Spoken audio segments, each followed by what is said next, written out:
स्वरोजगार बात आती है और आदमी स्वरोजगार शुरू करता है तो स्वरोजगार उसका जब शुरू होता है तब शुरू होता है, लेकिन कितना आपने लोगों को रोजगार दे दिया होगा। अब मैं तो बस सीधे शब्दों में अगर मैं यूँ कहूँ कि आपने इन्वेस्टमेंट कितने तक कर दिया होगा? अब ये तो देखो लगभग एक आइडिया 50-60 लाख अगर मैंने 8 सालों में अगर यहाँ पे खर्च किया तो कहीं ना कहीं हम अभी खिरसू के पास में हैं और गांव का नाम है तोलियो।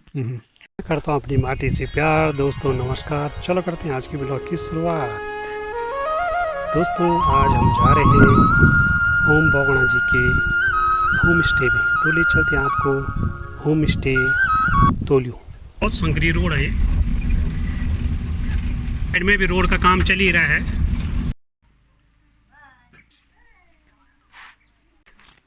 बगुणा जी मौसम भी थोड़ा सुहाना हो गया है और सुहाने के मौसम के साथ आज के आपके साथ सवाल में हमारे सुहाने रहेंगे। हाँ ठीक है जरूर। जो ये कॉन्सेप्ट दिखाई दे रहा है, बात कर रहे हैं बगुणा जी, उसके बारे में बताएंगे ना। कुछ भी आप यहाँ पे देखेंगे, चाहे वो मेरा एग्रीकल्चर का काम है, हॉर्टिकल्चर का काम है, वो पर्यावरण से संबंधित काम है, मेरे बगीचों का काम है या होम स्टे का काम है। और होम स्टे तो मैं ये कहूँगा कि होम स्टे जो नाम दिया गवर्नमेंट ने भी वो बहुत बाद में दिया, जबकि मैं पिछले 8 सालों से इस पे काम कर रहा हूँ। बिल्कुल। और मेरी पहले से ये सोच रही है कि जो आज के युवा हैं वो बाहर की तरफ रुख करता है, मतलब ये है कि दिल्ली, मुंबई या अन्य जो जगह हैं रोज़गार की तलाश में, और रोज़गार भी मिलता है तो 15 से 20 हज़ार मैक्सिमम में, अगर वो भी मुश्किल से मिल पाया तो। बिल्कुल। पहले तो यहाँ तक हो नहीं पाता है। हालांकि मैंने भी अपना स्वरोज़गार इससे पहले अपने श्रीनगर में किया, लेकिन दिमाग में हमेशा ये रहा कि गांव में जाके कुछ करना है। हाँ जी। क्योंकि हर काम को करने के लिए पैसे की ज़रूरत है। हमने जो आर्थिक जो पूर्ति इन कामों के लिए वो हमारे व्यावसायिक तौर पे हमने श्रीनगर से पूरा किया।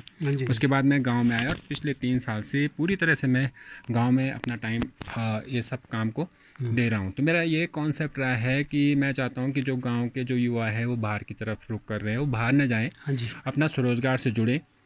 हालांकि मेहनत भी लगती है, समय लगता है, हमारा खून पसीना लगता है, सभी को लगता है, और उतार चढ़ाव बहुत सारे देखने पड़ते हैं।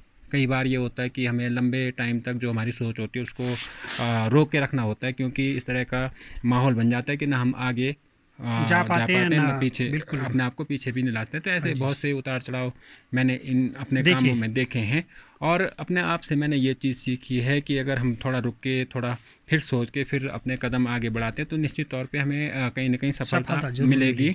हम मतलब जो होम स्टे की अगर मैं पहले बात करता हूँ तो होम स्टे मैंने अभी मेरे पास 4 से 5 कमरों का ये होम स्टे है, और हमने इसको पारंपरिक तौर पर मतलब जो हमारा पारंपरिक जो भोजन है, जिस तरह से आपने देखा होगा हमारे पास किचन गार्डन है, यहाँ हम बगीचे के साथ साथ में इंटरक्रॉपिंग भी कर रहे हैं। परिवार के तौर पे माहौल में रह सकते हैं।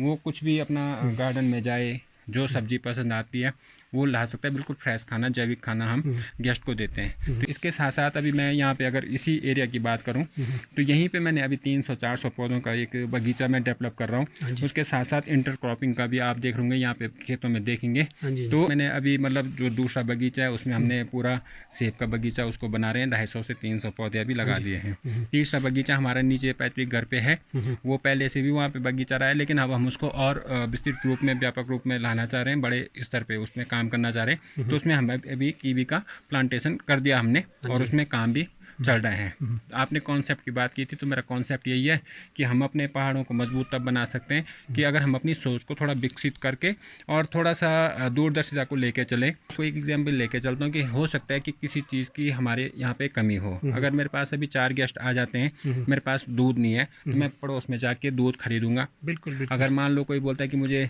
अंडा चाहिए, तो मैं किसी से जाके अंडा भी खरीदूंगा। अगर मुझे 39 लोगों के लिए राशन चाहिए तो किसी न किसी के पास मैं राशन भी खरीदूंगा। तो ये सारी हमारी जो इकोनॉमी है इसी तरह से सर्किल में घूमती रहती है, लेकिन उसको समझने और सोचने की जरा जरूरत है। हाँ, पर्यटन गाँव है, और ये पूरी तरह से मेरे को लगता है कि पर्यटन गाँव बन जाएगा। और एक और मेरी सोच पहले से भी रही है, हालांकि अन्य जो लोग हैं, मैं ये भी कहना चाहूँगा कि वो पूरी तरह से अभी मतलब उनका जो दृष्टिकोण है वो क्लियर नहीं है इस मामले में। लेकिन मेरी अपनी खुद की ये सोच है कि अगर मान लो मेरे पास अभी 40 लोगों का ग्रुप आते हैं, जबकि मेरी कैपेसिटी 20 लोगों को रखने की है, तो अगर मैं चाहूँ, हम लोग चाहें या गांव वाले हाँ जी, चाहें हाँ जी। तो प्रत्येक घर में अगर एक कमरा एज अ होम स्टे यहाँ पे तैयार किया जाता है तो मुश्किल से 5 से 7 परिवारों का ये गांव है। बिल्कुल। तो पूरे गांव को एक पर्यटक गांव के रूप में विकसित किया जा सकता है। बिल्कुल। और मैं एक कोई बड़ी बात नहीं है, भी बड़े बड़े जनप्रतिनिधि हैं और इजीली कोई भी इस गांव को इजीली गोद लेने में कोई गोद ले सकता है। मैं मतलब ये मेरी सोच भी अब ले भी लेता है तो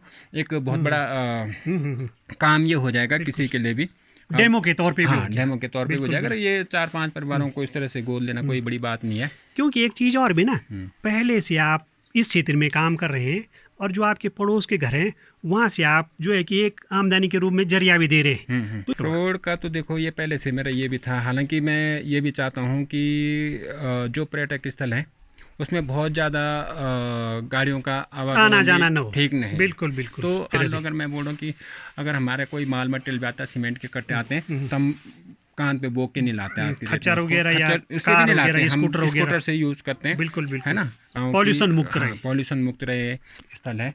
लेकिन खिरसू भी बहुत सुंदर है। लेकिन मैं ये भी कहना चाहूँगा आपके चैनल के माध्यम से कि जिस जगह पे हमें ये और भी खूबसूरत है, क्योंकि ये जो इस पे ये 2 कमरे हो गए और ये तीसरा कमरा हो गया, ये तीसरा कमरा हो गया। और दोस्तों जो ये कैमरा जहाँ तक जा रहा है इसके पीछे पूरा हिमालय है। ये पर्यटन नगरी खिरसू हो गई, साइड का व्यू हो गया। ये भी कमरा है, एक कमरा ये हो गया। अच्छा, और वो लकड़ी वाला किचन हो गया। 2 कमरे ये हो गए। ये तो स्टोर है हमारा ना। अच्छा अच्छा, एक किचन ये है। अच्छा ठीक है ठीक है। ये गैस वाला है, वो लकड़ी वाला है। अच्छा, आज के इस ब्लॉग में बस इतना ही। मिलते हैं अगले ब्लॉग में। जय देव भूमि उत्तराखंड।